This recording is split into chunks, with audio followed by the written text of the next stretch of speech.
Bienvenidos a Farmacología 1, materia en la cual vamos a estudiar los distintos procesos, los mecanismos de acción de los fármacos. ¿Para qué? Para estudiar su acción terapéutica, su acción diagnóstica y preventiva. Cómo actúan en el cuerpo, los efectos adversos que cada uno de ellos producen. Y para ello primero tenemos que conocer qué es, cómo se compone esta farmacología, cuál es su objeto de estudio. Y vamos a comenzar con lo que es la farmacocinética, para luego proceder a la farmacodinamia y luego ver cada uno de los medicamentos por sí mismos. Primero entonces, ¿de qué se trata esta farmacocinética con la cual hay que empezar para conocer los procesos que componen a la farmacología? La farmacocinética, como su nombre lo dice, habla de los movimientos que tienen los fármacos. ¿En dónde tienen estos movimientos? Dentro del organismo una vez que se administran. Y a su vez, la farmacocinética va a englobar distintos procesos. Estos procesos vamos a conocerlos con una reglita mnemotécnica que es la regla ADME. ¿Qué significa esto? La A de administración. Vamos a ponerlo primero acá. Entonces, dijimos la A de administración, es decir, de qué manera se administra un fármaco y de cómo éste se absorbe, ¿no? Entonces, la administración y la absorción de un fármaco, proceso que vamos a estudiar a continuación. Luego, la distribución, es decir, cómo este fármaco se va a mover dentro del organismo una vez que se absorbió. ¿Se mueve mucho? ¿Se mueve poco? Para luego pasar al metabolismo. El metabolismo va a ser cómo inactivamos ese fármaco una vez que ejerció su acción terapéutica. Es decir, tomamos un medicamento o dimos un medicamento para ejercer determinado efecto. Por ejemplo, una aspirina para la inflamación. Ya está, resolvió. Ahora, ¿cómo lo elimina nuestro cuerpo? De esto nos vamos a encargar en el metabolismo. Para después pasar a lo que es la excreción, es decir, cómo hacemos que esos metabolitos que ejercen, que forman los distintos órganos de nuestro cuerpo, se puedan ir nuevamente al medio externo. Entonces, ADME va a ser nuestra regla para recordar todos los procesos que engloban a la farmacocinética, recordando que la farmacocinética es todo el conjunto de procesos comprendidos desde que el fármaco ingresa hasta que llega a la biofase. ¿Y qué es la biofase? La biofase es el lugar, el sitio en donde va a ejercer el efecto terapéutico nuestro fármaco. Entonces, primero, ¿qué vamos a tener? Vamos a administrar un fármaco. Ahora vamos a ver las distintas vías de administración, para luego ver cómo éste se absorbe. Una vez que éste se absorbe, lo que va a ocurrir es que se va a distribuir. Esto vendría a reproducir la distribución en nuestro cuerpo hasta llegar a la biofase, recordando que una parte se va a metabolizar, es decir, parte se va a inactivar o a transformar en metabolitos más activos, que también puede ocurrir en algunos fármacos. Y lo restante se va a eliminar a través de la excreción. Entonces acá ponemos eliminación o excreción, en donde nuestro principal órgano protagonista va a ser el riñón. Pero recordemos que hay muchas formas de eliminar. Existe la vía inhalatoria, es decir, a través de la respiración podemos eliminar un fármaco. Pensemos en el etanol, el alcohol, que por ejemplo cuando se toma la medición de alcohol, se pide respirar en estos aparatitos donde se hacen los controles y se puede detectar la presencia de etanol en el organismo. Bien, entonces, en esta primera parte de este video vamos a dedicarnos a la absorción y a la administración. Bien, entonces, Para hablar de la administración, vamos a dejar el pequeño recordatorio aquí. Para, entonces, hablar de la administración, ¿qué significa esto? Que es lo primero que tenemos que definir. Es cómo el fármaco desde el medio externo va a ser para llegar al plasma. Entonces, tenemos distintas vías de administración que se utilizan en la medicina. Algunas con sus ventajas, otras con sus desventajas. Entonces, ¿cuáles tenemos que conocer? Las vías de administración son dos. Las vías de administración enterales. Enteral viene de todo lo que se trata el tubo digestivo. Piensen en entérico. Y parenteral sería que está paralelo a todo este tracto digestivo. Entonces, las enterales, ¿cuál es la definición? Es todo fármaco, todo droga que se administre interactuando con una fracción, con una porción del tubo digestivo. ¿Y cuáles pueden ser estas? Pueden ser el estómago, el intestino delgado, el colon, el recto. Entonces, las formas de administración enterales, una de las que todos conocemos, es la vía de administración oral. Cuando uno ingiere una pastilla, lo que hace es que pasa por el esófago, ya ahí tenemos una porción del tubo digestivo, llega al estómago, pasa por el duodeno, intestino delgado, y todas esas interacciones que tiene este fármaco van a hacer que definamos que es un fármaco por vía enteral. ¿Qué tiene sus ventajas? Las vías de administración enteral son fáciles de tomar, no son dolorosas, tienen una muy buena absorción, pero tardan un poquito más en funcionar dependiendo de cada fármaco. Otra de las vías de administración enteral es la vía rectal.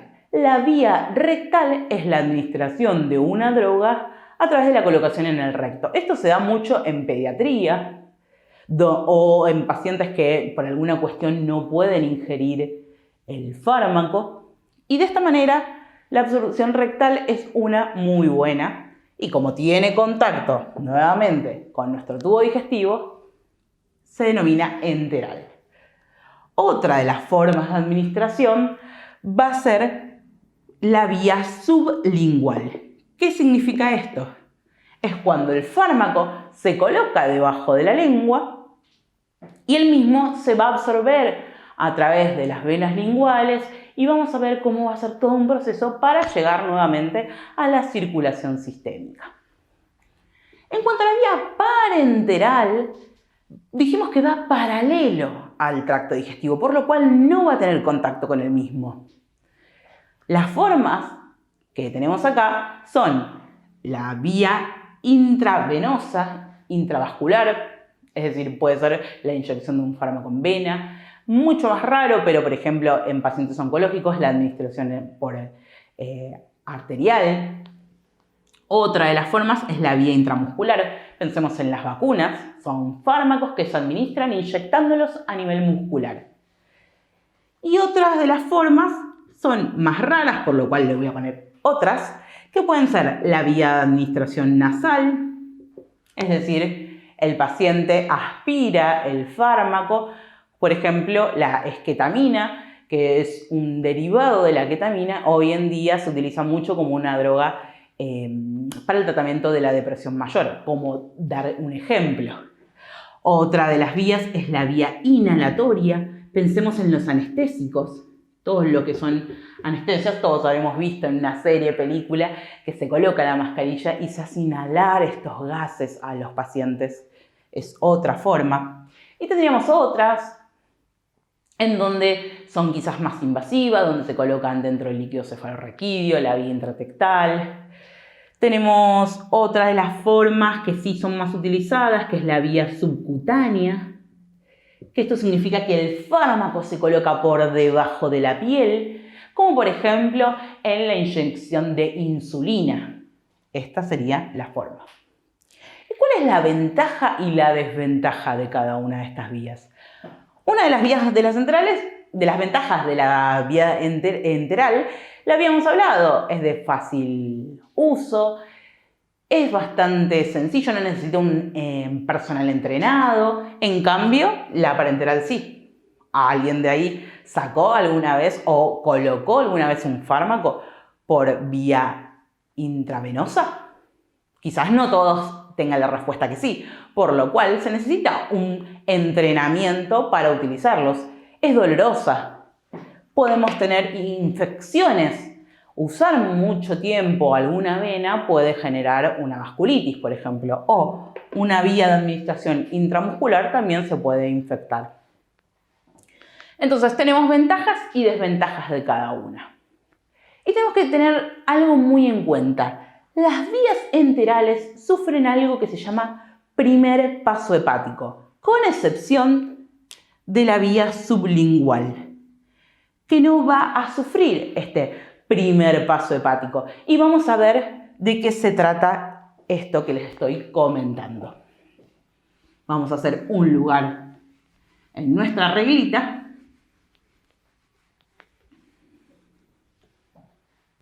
Y para hablar del primer paso hepático tenemos que hablar del hígado.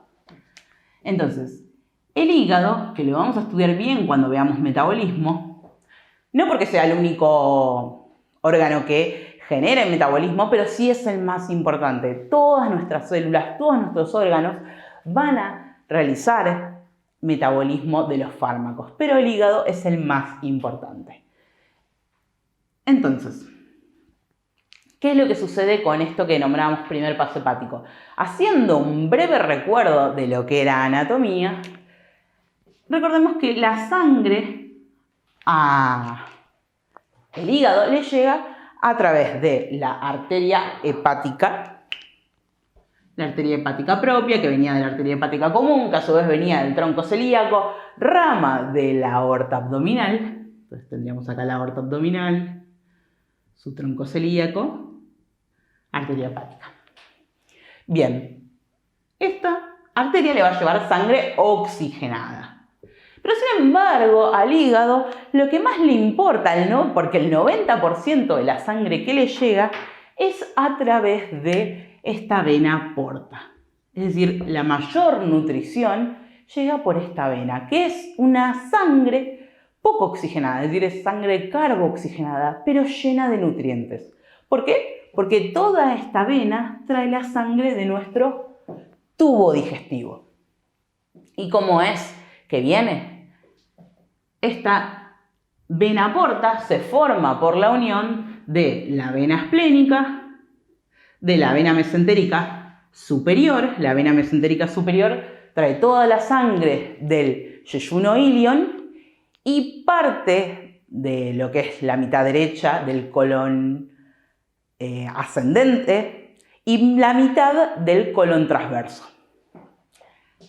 La vena mesentérica inferior nos trae todo lo que es la sangre del colon descendente, colon sigmoides y una parte del recto, a su vez como la mitad del colon transverso. Y la vena esplénica viene del vaso. Estas se juntan, vena esplénica con vena mesentérica inferior, forman el tronco esplenomesoraico. Esto estoy haciendo un breve repaso de anatomía.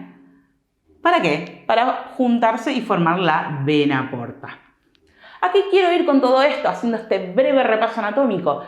Entender que toda la sangre que va a ir por la vena porta va a ser toda la sangre que llega al tubo digestivo. Todo lo que llegó al yeyuno ilion, todo lo que llegó al colon, parte de lo que llegó al recto, va a ir al hígado. ¿Y por qué el hígado? Porque el hígado es como nuestra aduana del organismo. Es como un alerta aeropuerto que tenemos aquí.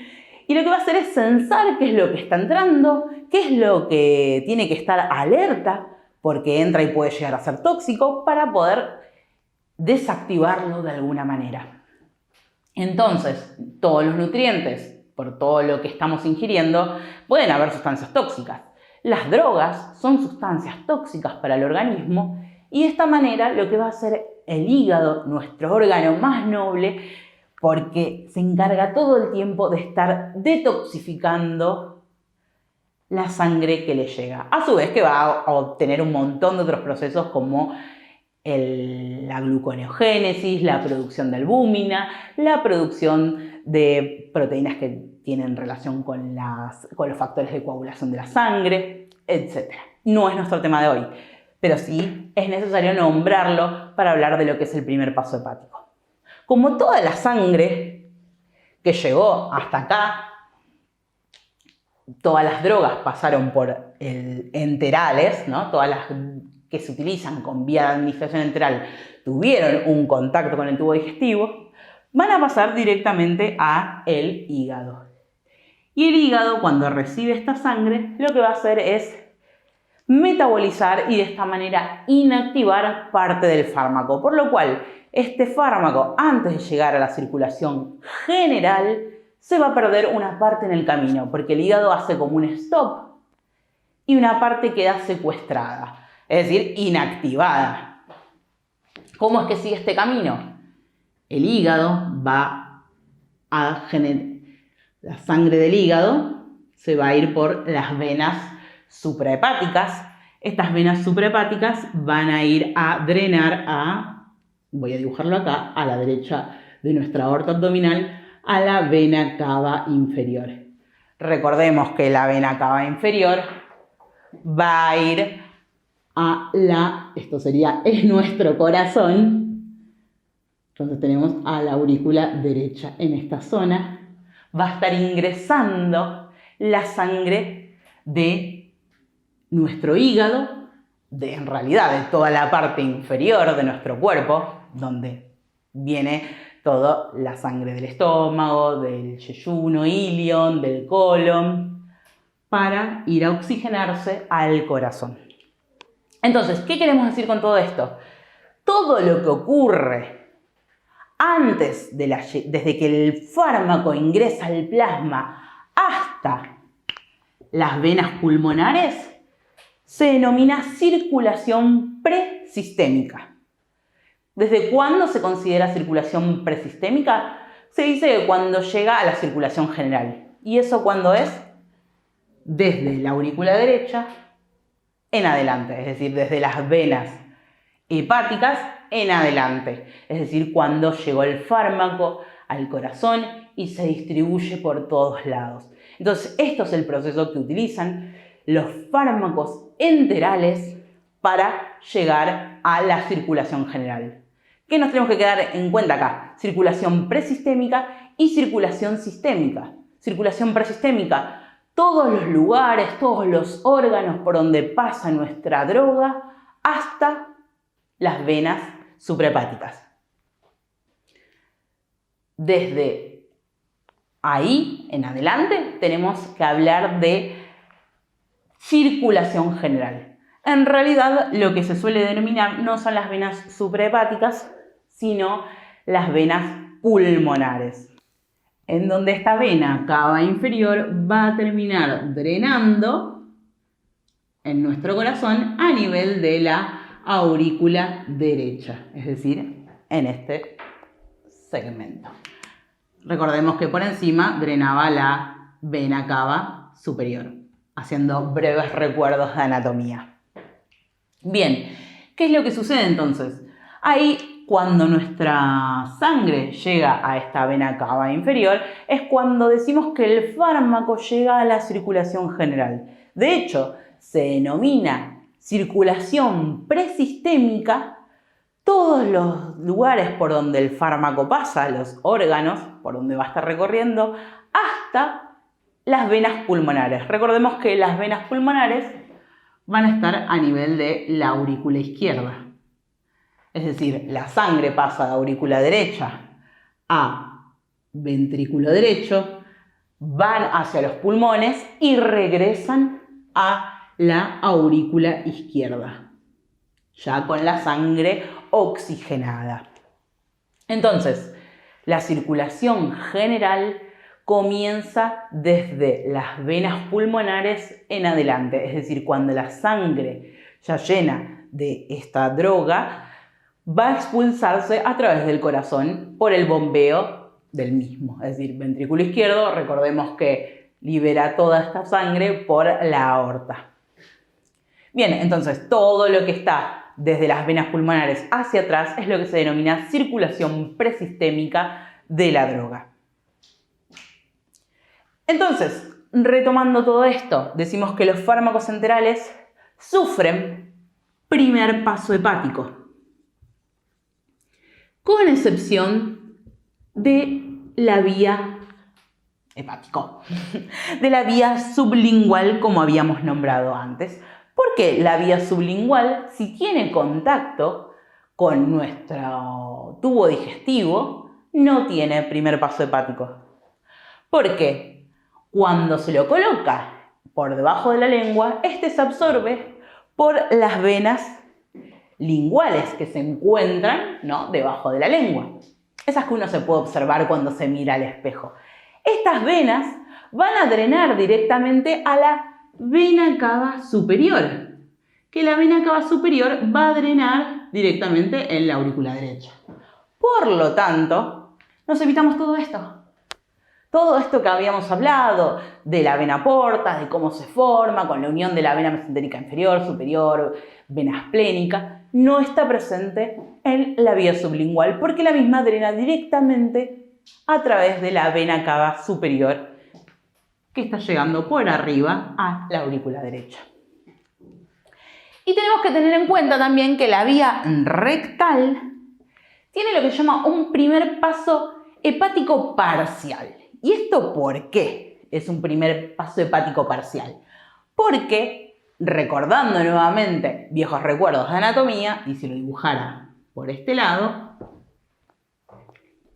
el recto tiene, si esto es el recto, lo que es una vascularización diferencial. Es decir, parte C va a drenar por lo que serían las venas que van a drenar a la vena porta a través de todas sus afluencias, y otra parte que van a ser la vena rectal media y la vena rectal inferior van a drenar directamente a nuestra vena cava inferior.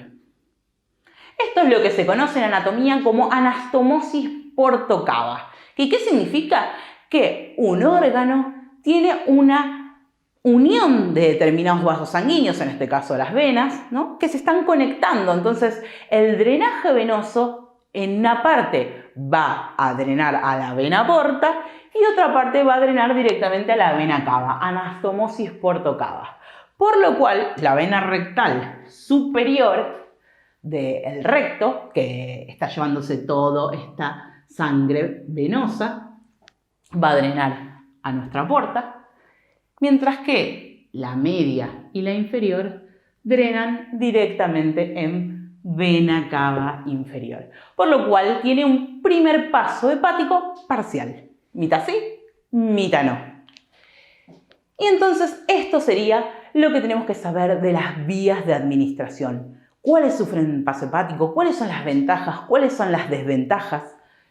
¿Cuáles elegiríamos en un paciente, en otro? Por ejemplo, si alguien tiene un problema de deglución, si alguien tiene náuseas, ¿elegiríamos la vía oral? Si, por ejemplo, está en coma. Se podría, obviamente, a través de una sonda, pero ¿es lo primero que uno piensa? En la emergencia, ¿la vía oral es lo primero que uno piensa? ¿O pensaríamos más en una vía intravenosa?